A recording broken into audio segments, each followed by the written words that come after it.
Bom sábado a todos os irmãos. É bom estarmos na casa de Deus. Se mais não ouvíssemos, as pequenas palavrinhas que todos ouvimos ali da Sara mostram-nos o que é. Alegrei-me quando vim à casa do Senhor. Porque quando a mensagem é para cada um, não há volta a dar. É quase como a eterna imagem. Quando uma criança recebe um presente, não consegue brincar sozinha. Precisa de mostrar, precisa de ter mais amigos à beira para que possam partilhar a alegria.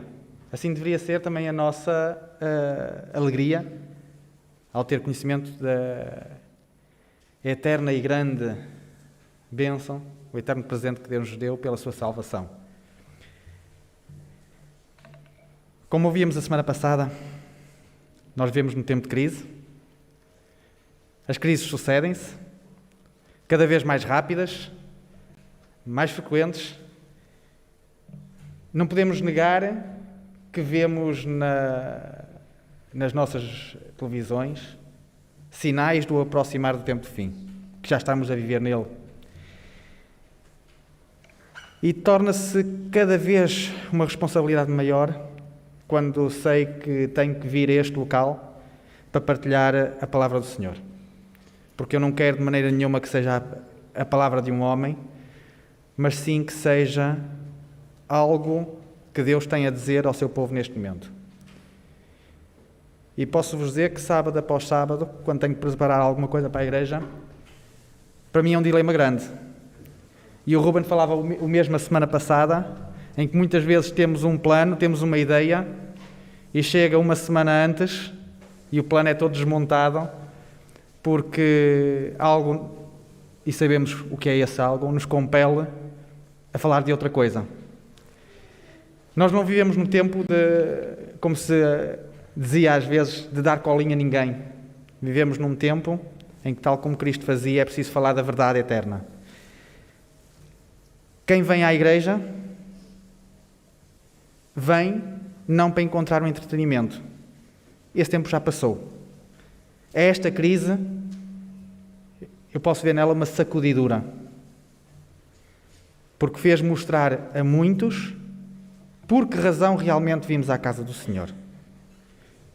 Porque aquele que busca a casa do Senhor e não a minha igreja, então vem porque quer se encontrar com o dono desta casa, quer ouvir da palavra de Deus, quer adorar. Quem procura um entretenimento tem outras alternativas melhores à sua vista. Sabem, há muitos temas que durante muitos anos me fizeram confusão. Existem alguns temas na Bíblia que, face se calhar serem considerados por alguns tabu, porque são difíceis de explicar, são difíceis de passar por eles, vão passando de largo. E hoje foi um dos dias em que, ao passar por uma leitura no meu quarto, disse, não, é sobre isto que tenho que falar, porque efetivamente eu já passei muitas vezes por situações de olhar para textos na Bíblia e face a ideias erradas que me tinham passado, eu nunca as compreendi bem e era um tormento, posso dizer mesmo, era um tormento para mim.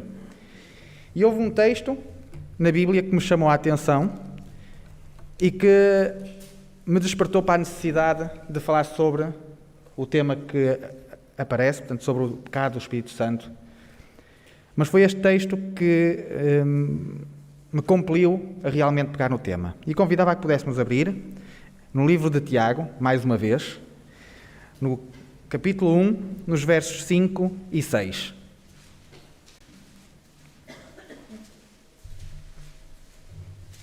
Livro de Tiago, logo no primeiro capítulo, no verso 5 e 6. E vou-vos ler na versão King James, para ser uma versão de um bocadinho mais fácil de entender. Mas é muito semelhante a outras versões. Se algum de vós tem falta de sabedoria, ponho aqui parênteses, se não compreende algo, roga a Deus que a todos concede liberalmente, com grande alegria. Todavia, peça com fé, sem sombra de dúvida, pois quem crê com reservas é semelhante à onda do mar, agitada e levada pelos ventos. Todo aquele que sente que falta entendimento, todo aquele que sente que falta qualquer coisa, busca Deus. Mas busca com fé e sem dúvidas. Porquê? Todo aquele que fica com dúvidas é suscetível de ser levado pelo couvo da direita, pela opinião da esquerda. E esse é o perigo. E quando eu chego a um tema em que eu digo quantas pessoas eu já ouvi, e eu próprio, com aquela questão, será que eu já pequei contra o Espírito Santo? É porque realmente este é um tema que não está esclarecido. E é um tema que de veras ia levar a que alguém fique suscetível de ser empurrado numa onda, num vento de uma dúvida. E eu não creio que num tempo tão importante como aquele que nós vivemos, fosse desejo de Deus que nós tivéssemos dúvidas sobre a sua palavra. Eu tive um professor na faculdade que me lançava uma questão a dado momento e dizia assim: quando é que podemos saber que alguém compreendeu realmente um assunto? Quando é que eu posso saber que alguém é um especialista numa coisa pequenina? Nós olhámos todos uns para os outros e ficámos um bocado sem saber o que responder. Porque realmente é verdade. E há uns anos eu ouvi uma pergunta de uma criança que dizia assim: papai, o que é isso do via satélite? O telefone via satélite? Isto é uma pergunta que todos nós sabemos responder, mas para uma criança de 3 anos, dar a resposta é complicado. E nesta altura eu percebi a pergunta deste professor. Realmente nós só podemos dizer que compreendemos algo se formos capazes de explicá-la de maneira a que uma criança perceba. É muito fácil dizer eu sei como é que é e explicar a alguém que tem o mesmo conhecimento que eu tenho. Agora, quando é preciso levar a uma linguagem simples de alguém que não conhece o mesmo, é mais difícil. Este problema foi enfrentado por Cristo. No mundo em que Cristo vivia, nos anos 30 da nossa era, realmente havia uma grande dificuldade em compreender muitas Escrituras. E nós temos que aprender com ele. Como é que ele explicava as Escrituras? Contando histórias. Levando as coisas a uma linguagem que quer fosse uma criança, quer fosse um aldeão, quer fosse um rabi, um agricultor, todos eles conseguiam perceber. Porque era apresentada de uma forma tão simples e tão visual que todos os que o ouviam diziam: há alguma coisa diferente neste ensino. Porque todos conseguimos perceber, todos conseguimos alcançar. Mas vamos ver, então, antes de avançar, o texto que me colocou as dúvidas a mim, porque se colocou a mim, eu acredito que também posso ter colocado a muitos de vós, e eu não queria que passasse. Vamos ao livro de Mateus, no seu capítulo 12,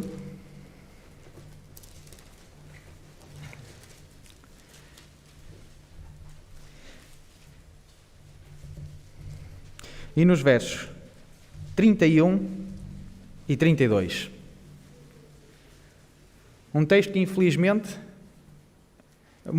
durante muito tempo não tive encaixado no seu próprio contexto, que nos ajudará, mas este era o texto do meu problema. E diz assim: portanto, eu vos assevero, todos os pecados e blasfémias serão perdoados às pessoas.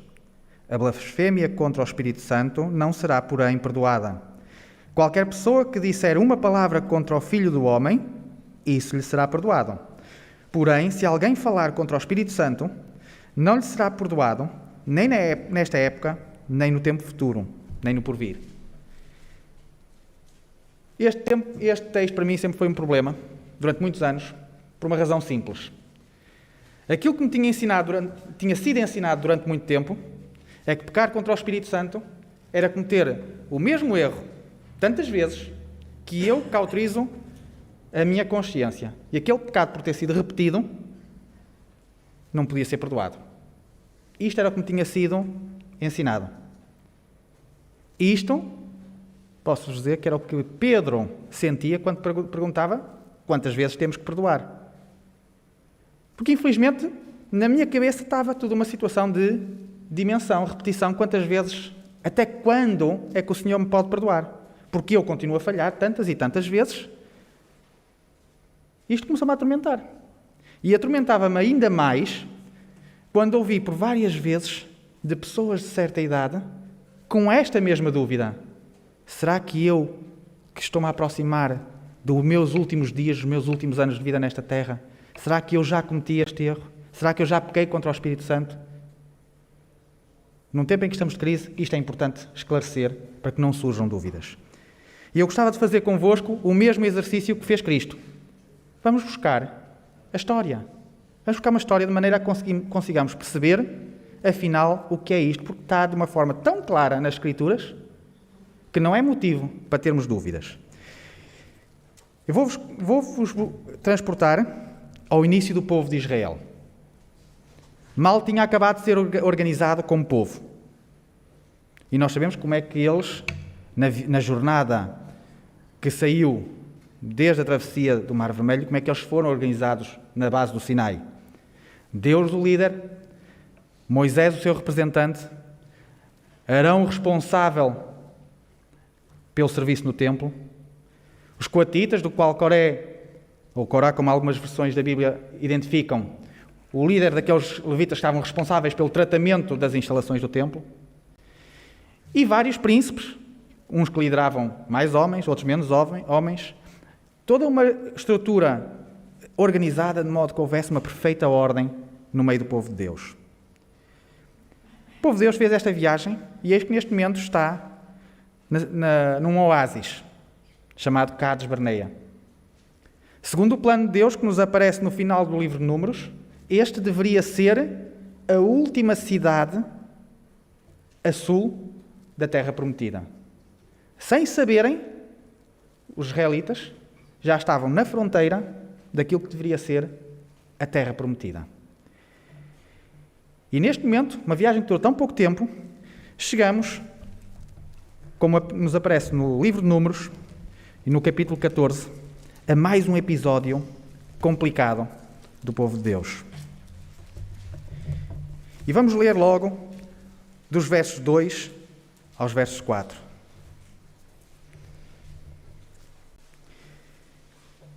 E diz assim, o povo, já agora antes de começar a ler, o contexto. O povo, enquanto estava neste local, tinha enviado 12 homens, durante 40 dias, a espiar a terra prometida, a percorrer de sul até norte aquilo que tinha sido o espaço prometido, a terra prometida ao povo de Israel. E ao fim destes 40 dias, estes homens retornam e contam a todo o povo o que se passa e o que viram. 10 destes homens começaram por dizer, realmente a terra é boa, tem uma riqueza incomparável, mas há algo que supera tudo, que tem gigantes, tem muralhas, tem tudo o que impeça de derrotar este povo. Josué e Caleb, 2 espias fiéis, tentaram demover o povo daquele ambiente, mas o mal já estava feito. E então, é esta a resposta do povo àquilo que ouviram da parte dos espias. Do verso 2, Números 14. Todos os israelitas reclamaram contra Moisés e Arão, exclamando: antes tivéssemos morrido na terra do Egito, antes morrêssemos todos no deserto. E porque Deus nos traz a esta terra para nos fazer perecer à espada, para entregar como presa ao inimigo as nossas mulheres e as nossas crianças. Não nos seria melhor voltar para o Egito? E murmuravam uns com os outros: escolhamos um líder e voltemos ao Egito. Eles estavam a reclamar para com Deus por algo que não tinha acontecido. Eles já estavam para entrar na Terra Prometida e, no entanto, revoltaram-se porque preferiam voltar às ameaças que já conheciam do que entrar na Terra da Promessa, que estava prometido conquistar, mas que eles achavam impossível de conquistar. A reação de Deus, mais uma vez, foi: se este povo não me quer, então eu vou destruí-los. E avisou Moisés: eles não me querem, eu vou destruir, de ti farei novamente a nação prometida. Mas Moisés, mais uma vez, intercedeu pelo povo. Não faças isso para que os povos à nossa volta não te vejam a ti como Senhor Deus. E um bocadinho mais à frente, ao verso 20 deste mesmo capítulo, respondeu outra vez Deus, dizendo: então respondeu o Senhor: eu o perdoo de acordo com a tua súplica. Entretanto, eis que eu vivo, a glória do Senhor interno enche toda a terra. Todos estes homens que presenciaram a minha glória e contemplaram os sinais miraculosos que fiz no Egito e no deserto, todas estas pessoas que já me puseram à prova e que me desobedeceram, deixando de ouvir a minha voz 10 vezes, não chegarão a ver a terra que prometi com juramento a seus antepassados. Nenhum daqueles que me ultrajaram a contemplará. O povo rejeitou claramente a Deus. Não queria voltar para trás. Não quero este, vamos escolher outro líder diferente e vamos para trás. Moisés intercedeu. E mesmo perante uma recusa, por ela intercessão de Moisés, o povo foi perdoado. Agora eu digo-vos assim: quantas vezes é que Pedro propunha a Cristo que tivesse que perdoar o mesmo erro? Pedro propunha 7. Quantas vezes é que Deus aqui já tinha perdoado revoltas diretas? Já 10 vezes o povo se tinha rebelado. Já começa a haver aqui qualquer coisa que me diz, aquela minha dúvida, aquilo que durante muitos anos foi o meu pensamento, que era a repetição, há qualquer coisa aqui de errado. Quando o povo ouviu da parte de Moisés esta consequência: foste perdoado, mas por causa do teu pecado não entrarás, vão morrer todos no deserto. O verso 39 apresenta-nos aquilo que o povo fez e aquilo que é muito fácil de fazer no calor do castigo. E diz assim: falou Moisés estas palavras a todos os filhos de Israel, e o povo se entristeceu muito. O povo ficou triste, o povo lamentou-se. A quem olhasse via arrependimento. E realmente entristeceu-se com aquilo. O problema é que a 11ª revolta estava a uma noite de distância. Mais uma coisa que eu não sabia, e ao estudar isto, passei a saber, que era quando é que foi a primeira derrota do povo de Israel em Canaã. E não a primeira derrota de Israel em Canaã, não foi depois da tomada de Jericó, foi nesta altura.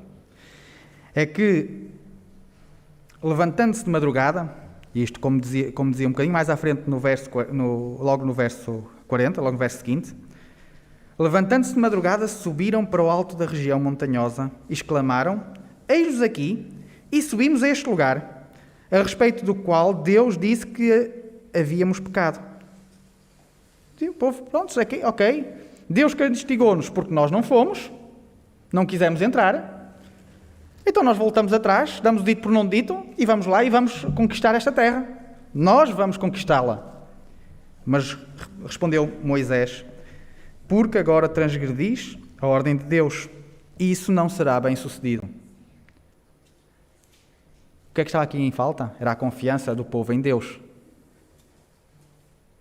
O povo não quis confiar, recebeu um castigo. E agora o povo, em vez de se arrepender verdadeiramente, o que ele quis foi: ok, não quero esse castigo, então vou. Quase como uma criança que recebe um castigo e agora vai de cabeça para baixo. Para onde está bem, eu vou para lá. Acredita naquilo? Não, não acredita. Vai porque não quer o castigo. Ellen White, ao contar sobre isto no livro Patriarcas e Profetas, explica de uma forma muito simples. O povo fez o seu próprio plano, mediante esses outros líderes que ele queria que os levassem de volta para o Egito, e contornou a terra, a entrada da terra, pensando que ia pela porta de trás de Canaã e foi pelos filadeiros da montanha tentando entrar na terra. Ao contrário do que viria a ser 40 anos depois, em que o povo atravessou o Jordão em linha reta, porque era a vontade de Deus que eles entrassem, e não ia ser um mero rio que os ia impedir. Conta-nos Ellen White que, de uma forma trágica, permita uma expressão, os israelitas foram literalmente esmagados ao entrar pelas cordilheiras. Porque eis que os amalequitas se tinham colocado no topo das falésias e atiravam pedras, esmagando todo o israelita que vinha a entrar pelas cordilheiras. E houve uma grande derrota, sendo que os poucos que voltaram,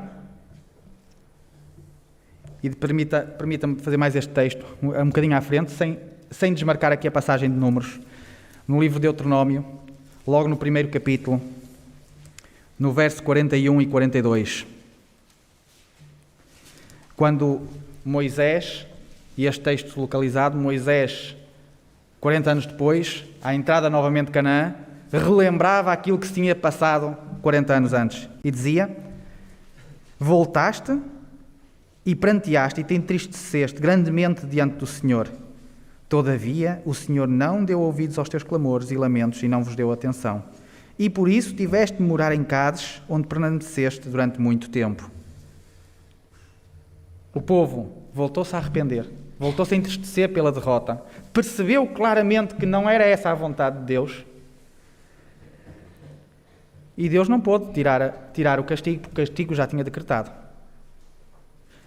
Mas não sei se repararam, o que é que dizia o castigo? Eis que não passarás e morrerás sem passar. Não dizia que eles iam passar no deserto. E onde é que o povo ficou? O povo não voltou logo para o deserto. É que o povo continuou naquele local.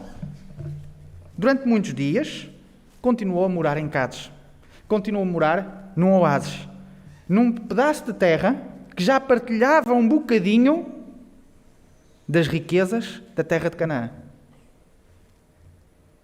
Isto fez-me lembrar o episódio de Adão e Eva. Eles receberam um castigo. Não mais poderiam estar no Éden. Mas onde é que eles ficaram habitando? Às portas do Éden. Eles, desta forma, conseguiam relembrar e continuavam a poder estar próximo do local de adoração. Continuavam a poder olhar ao longe à árvore da vida. Continuavam a reconhecer a Deus. Assim também, Israel ia ser deixado a estar ali, próximo. O problema é que, mais uma vez, embora perdoados, pela intercessão novamente de Moisés, as revoltas não acabaram aqui. E mais uma vez, pouco tempo depois, ainda naquele mesmo local, o povo voltou-se a revoltar. Já vamos na 12ª. Tínhamos tido aqui já a revolta sobre coisas que ainda não tinham acontecido. Tínhamos tido desobediência descarada. Deus diz, não vás, e eles vão à mesma. E ainda assim houve perdão. Um bocadinho de tempo depois, neste mesmo sítio, surge a história de Corá.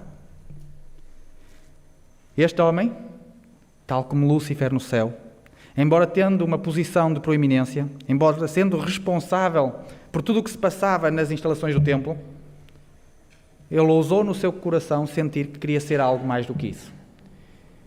E ele cobiçou o local destinado a Arão e o posto de Moisés.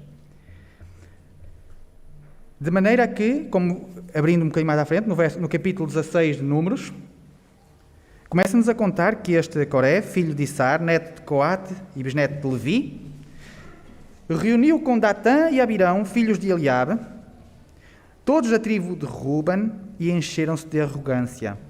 E insurgiram-se contra Moisés, juntamente com mais 250 israelitas, príncipes da congregação, que haviam sido nomeados como membros do concílio. Ajuntaram-se, pois, contra Moisés e Arão, exclamando-lhes: basta, toda a comunidade, todo o povo e todos os seus membros são consagrados, e o Senhor está no meio deles. Porque então vos exaltais acima da Assembleia de Deus? Este conjunto de homens assumiu: nós somos o povo de Deus, nós vimos à igreja, nós estamos no local certo, Deus nos perdoou, porque nós somos o povo santo, então porquê é que és tu o líder? E porquê é que tu só nos trazes más notícias? Aquele que era o encarregue da parte de Deus para ser o seu representante, agora era alvo de acusações. Já não era apenas a desobediência repetida, não era a desobediência descarada, agora também era desrespeitar o representante da parte de Deus. Começou primeiro da parte de Coré, falando à direita e à esquerda, começando a desenvolver dúvidas aqui e acolá, e chegou a este ponto de se insurgir todo um povo contra a autoridade daquele grupo, Moisés e Arão. E é aqui que vai surgir a história bem conhecida das varas, da vara de Arão que floresceu. Mas eu queria ir um bocadinho mais além, não esta parte da história bem conhecida, mas a parte como parou esta rebelião. Era necessário clarificar perante todo o povo quem é que era de Deus, quem é que não era de Deus. E como o que estava em questão era uma questão de adoração, quem é que vai servir no templo, eis que Moisés convocou a que todos aqueles que diziam que queriam servir no templo, então peguem, faz favor, nos vossos incensários e ponham-se à porta da vossa casa para oferecer o incenso a Deus, para oficiar. E assim eles fizeram. E como que era necessário, era mostrar quem é que era de Deus, este foi aquilo que Moisés falou, e não queria mais uma vez que se fossem as minhas palavras. Ainda no capítulo 16, nos versos 28 em diante. Isto, estando cada líder, cada um com o seu incensário à porta da sua tenda. Foi quando Moisés exclamou: nisto conhecereis que o próprio Deus me enviou para realizar estes feitos, e não os fiz por mim mesmo. Se estas pessoas morrerem de morte natural, atingidas pela sentença comum a todos os seres humanos, então não foi o Senhor que me enviou. Entretanto, se o Senhor fizer algo extraordinário, inusitado, se abrir a sua boca, a terra, e os engolir, toda esta gente ímpia, juntamente com os seus pertences, e se descerem vivos ao inferno, ao Sheol, sabereis com certeza que estas pessoas desprezaram a Deus, a Yahvé. Estava aqui em questão Moisés, como estando acusado de ser o responsável, de alguma forma, por tudo o que tinha acontecido, por aqueles castigos sucessivos que o povo foi sofrendo, pragas, e as pessoas morriam. Quando houve problema, pouco depois de terem muita carne, e muitos morreram de doença, das serpentes venenosas, e muitos começavam a dizer: não, isso são coincidências. Tu, como homem, é que te levantaste no meio de nós e conduziste-nos a sítios em que as coisas aconteceram com normalidade. E então nós temos razão em dizer que nós somos povo de Deus e tu é que nos estás a conduzir para sítios perigosos. Eles estavam a insurgir-se contra Moisés. O problema foi que, logo no verso 31, que aconteceu como Moisés... Aconteceu que, assim que Moisés acabou de pronunciar estas palavras, o chão se abriu debaixo dos pés deles e a terra, como que se abriu sua imensa mandíbula e os tragou vivos. eles, suas famílias e mais todos os seguidores de Coré com todos os seus bens. Houve aqui uma prova clara do que estava em questão. Não houve nenhuma praga que pudesse ser atribuída ao acaso, ao local, a mil e uma desculpas. O que aconteceu não tinha explicação. Todo o povo sabia que o castigo para servir a pessoa não autorizada no templo era a morte. Tinha-lhes sido dito, não muitos meses antes, na base do Sinai. Se fosse um caso natural, o povo podia dizer, olha, aconteceu porque alguém mandou. Mas não, aqui não houve desculpas.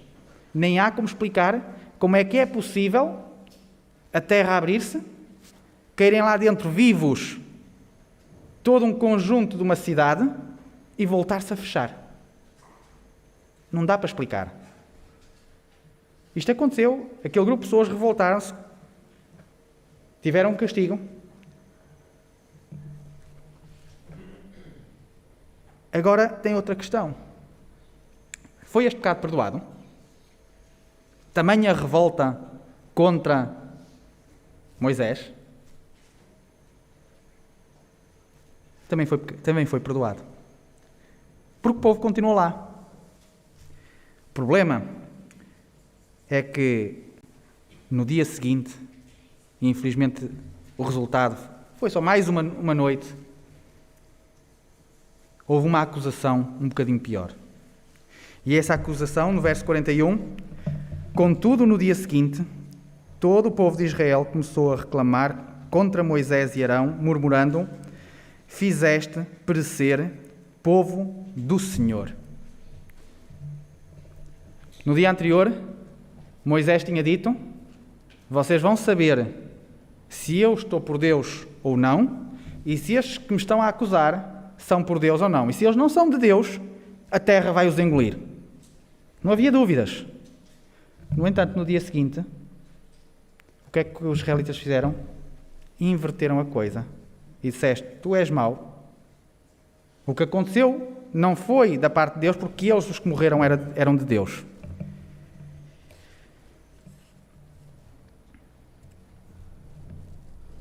Pedia, se fosse possível, lá atrás que passassem também aqui à frente, o texto Patriarcas e Profetas, na página 360. Se não for possível, eu também leio.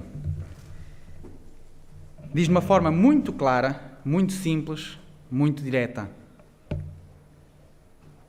Apesar de terem tido a prova mais convincente do desagrado de Deus pela sua conduta, na destruição dos homens que os haviam enganado, ousaram atribuir os seus juízos a Satanás, declarando que, pelo poder do maligno, Moisés e Arão tinham ocasionado a morte de homens bons e santos.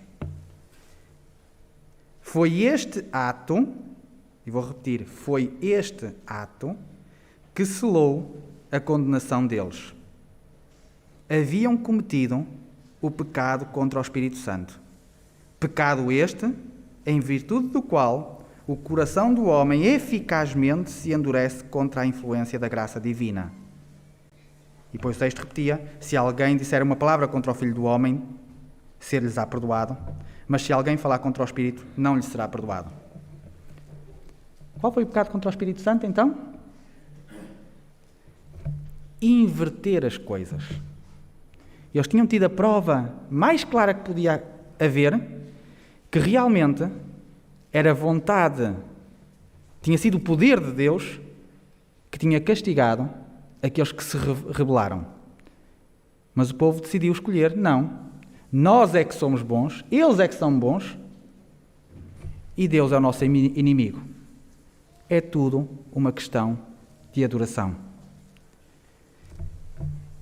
Pois bem, se é este o pecado contra o Espírito Santo, não foi a repetição, não foi já terem revoltado-se pelas mesmas condições 12 vezes seguidas, mas sim, porque disseram, não, este não é o nosso Deus, o meu Deus é outro. Porque o povo, no fundo, o que estava a dizer é, o meu Deus não castiga. O meu Deus está no meu meio e nós somos santos. Basta ter o tabernáculo aqui e eu já estou salvo. Não preciso nada de seguir ordens nem respeitar. Por isso é que não dá para perdoar. Porque Deus deixou ter lugar na vida daquelas pessoas. Agora vamos voltar a Mateus, ao nosso texto, que era a fonte do problema. Será que o contexto era o mesmo? Nós tínhamos visto que o texto em Mateus 12 estava este texto no verso 31, 32. E a melhor forma de confirmar o contexto é ir um bocadinho atrás, nomeadamente ao verso 22, que é a conversa entre Jesus e os rabis, onde se insere o contexto. E dizia assim, no verso 22 de Mateus 12: Depois disso, aconteceu que lhes trouxeram um endemoniado, cego e mudo. Ele o curou, de modo que pôde falar e ver. Então toda a multidão ficou atónita e exclamava: É este porventura o filho de Davi? Mas os fariseus, ao ouvirem isto, murmuraram: Este homem não expulsa demónios, senão pelo poder de Belzebu, príncipe dos demónios. Estão a ver aqui a semelhança? Estes fariseus, o que estavam a dizer era: este não é o Filho de Deus, este é um demónio. Quem adorar a este está a adorar a Satanás. Vocês têm que adorar o mesmo Deus que nós adoramos. Inverteram as coisas. E estavam a dizer, o povo está muito bem, os líderes religiosos deste momento estão bem, estão a adorar certo, estão a fazer o que é certo. Se vocês seguirem este, estão a seguir o inimigo. E é em resposta a esta inversão que Cristo vai responder: meus amigos, até podem falar o que quiserem contra mim, bater, escarnecer, desobedecer, tudo isso pode ser perdoado. Mas pecar contra o Espírito Santo, inverter os papéis, adorar o inimigo, isso já fizeram a vossa escolha. Isso não dá para perdoar. Não é porque eu não queira perdoar, mas porque vocês tomaram a vossa decisão. Isto, para mim, foi um bálsamo. Sabem porquê? Porque logo me lembrei da história de um homem que foi crente umas horas e foi salvo por umas horas, se tanto, aos pés de Cristo. Encontramos esse homem, permite-me, não tinha esse texto aqui apontado, mas permitam-me ir lá.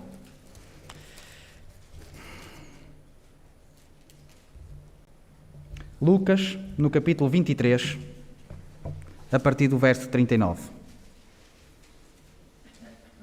Se alguma dúvida neste momento ainda estiver na mente de algum de vós que aqui está na casa de Deus ou lá em casa, vamos ver esta imagem mais uma vez, bem conhecida. No verso 39 de Lucas 23 diz: Um dos malfeitores crucificados blasfemava contra ele, dizendo: Não és tu o Cristo? Salva-te a ti mesmo e nós também. Respondendo-lhe, porém, o outro, repreendeu-o, dizendo: Nem ao menos temes a Deus, estando sobre igual sentença? Nós, na verdade, com justiça, porque recebemos o castigo pelos nossos atos, mas este nenhum mal fez.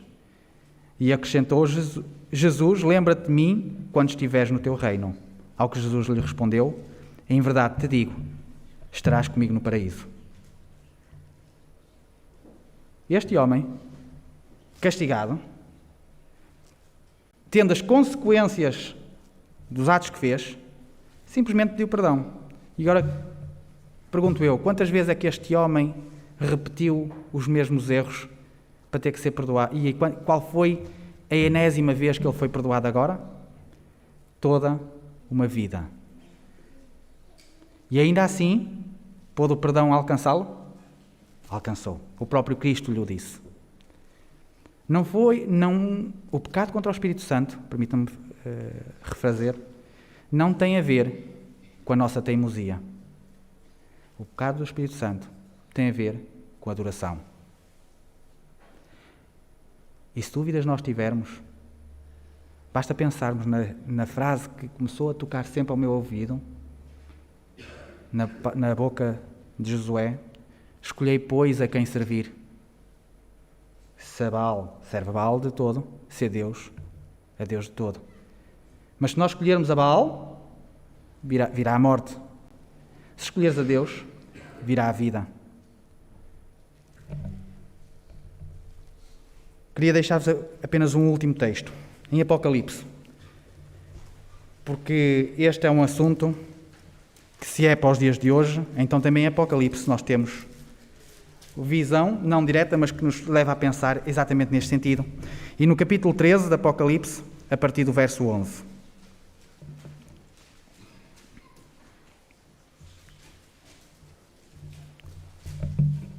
E diz assim: vi ainda outra besta emergir da terra. Possuía 2 chifres, parecendo cordeiro, mas falava como dragão. Exerce toda a autoridade da primeira besta na sua presença. Faz com que a terra e os habitantes adorem a primeira besta, cuja ferida mortal fora curada. Também opera grandes sinais, de maneira que até fogo do céu faz trazer à terra, diante dos homens.